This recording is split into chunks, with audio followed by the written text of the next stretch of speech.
Good day everyone, my name is Ken Barse and welcome back to another video. So here's another video. This time we're going to talk about Matlab's classification learner app. So before we get to the Matlab classification learner app, I want to tell you that again this is based on my prof's video, and my professor's video will be in the description below. So check it out if you want to. So let's get started. Before getting into the learner app, first we need a dataset. This is where we will use the learner app for. So one of the websites that I use to find some datasets is Kaggle.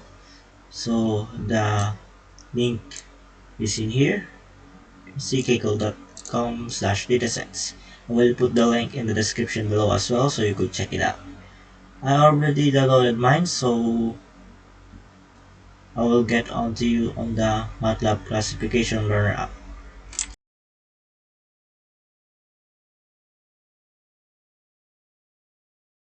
So now we are here at the Matlab Art 2018A. This is the version that I have. So this is not about downloading Matlab or the whole section of Matlab. We're gonna specifically talking about classification learner app. So before getting to the learner app itself, we must import our dataset. So first we go to home, then import data. Then we go to the folder where we have placed our data. Then if you cannot see here your dataset, then I suggest going to this here so that you could check which execution file it is, so that it will search here, it will appear there. Then after that you can just click on it and click open. Then the Matlab should open this window which contains your dataset, and then after that you could just click the import selection here. Once it's done, you will see it down on the left side, on the bottom left side. As you can see, I have placed mine already. So now we have imported our dataset. We should go to the classification learner app. So you go to apps and then find classification learner app, click it, and then these windows will appear. After that, we click new session. So since our dataset is already in the workspace, the classification learner app will automatically select that dataset. And if your dataset is not selected, you just click here and search for the dataset that you need. Then once done, you'll see all the list of classification categories and such in here. So we have two things in dataset, so response and predictors. This is where it does is that here in the predictors, the Matlab classification learner app will predict using these predictors and find which of it is the class. So like through every predictors here, it will define which is the class for that. Then if you think the classification learner app hasn't selected the correct one, you could just go to this scroll bar and search for the correct response that you want. It will automatically change depending on which you want. So for example, you want cap surface. As you can see, it has unselected cap surface and selected class for predictors.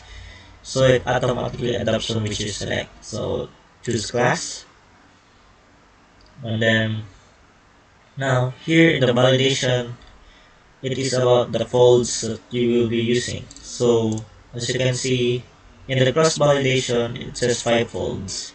So it will create 5 partitions of your dataset for the testing data and training data. In the holdout validation, you can see percentage of held out. So if it says here is 50%, it means 50% of your data will be for training data and 50% for your testing data. If it's like higher or lower percentage, The percentage here is the amount of testing data that will be used. The remaining percentage will be for the training data, and the validation will be just we'll be going without those faults. I'll be choosing the cross validation, and to follow up with my professor's video, I will also choose the 26 polls. Now that I have chosen 26, we can now start the session. So it will load out your dataset and it will show a scatter plot.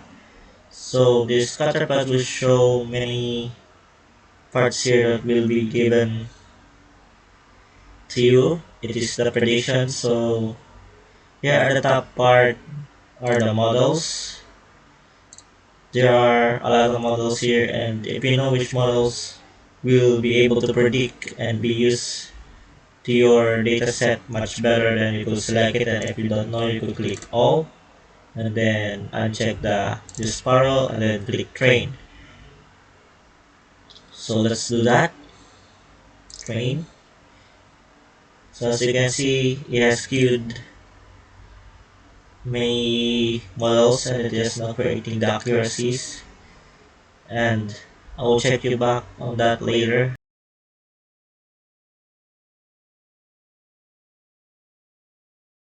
So now that the training data is done, as you can see, everything is finished. So here are the accuracies that you will see in your data. It may vary depending on your training results of your dataset. So what we will want is of course the highest one. So I have here this 100 percentage accuracy of some models. So now we know which model we want to use for our dataset. And when we click them and click on this scatter plot and these plots, like for example is the completion matrix,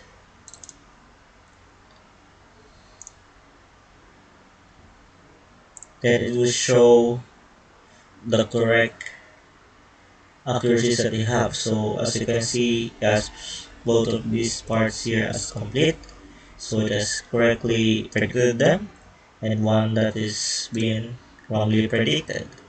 So we can look at some wrong ones here. So you can see it has predicted this part, the cross section of E, and then the cross section of P. So in the cross section of E class, you have some wrongs here, P8 or the P class at 8 and such. So of course what we will want is the highest accuracy, because that will give us the highest percentage of accuracy when using a machine learning.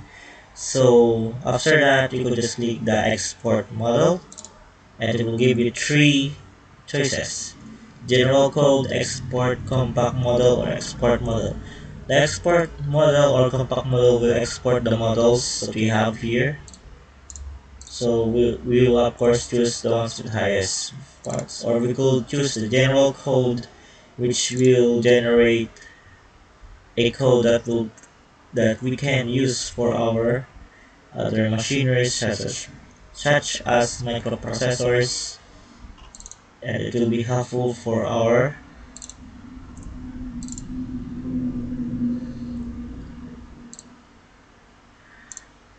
thesis or research. So as you can see, the code has been generated.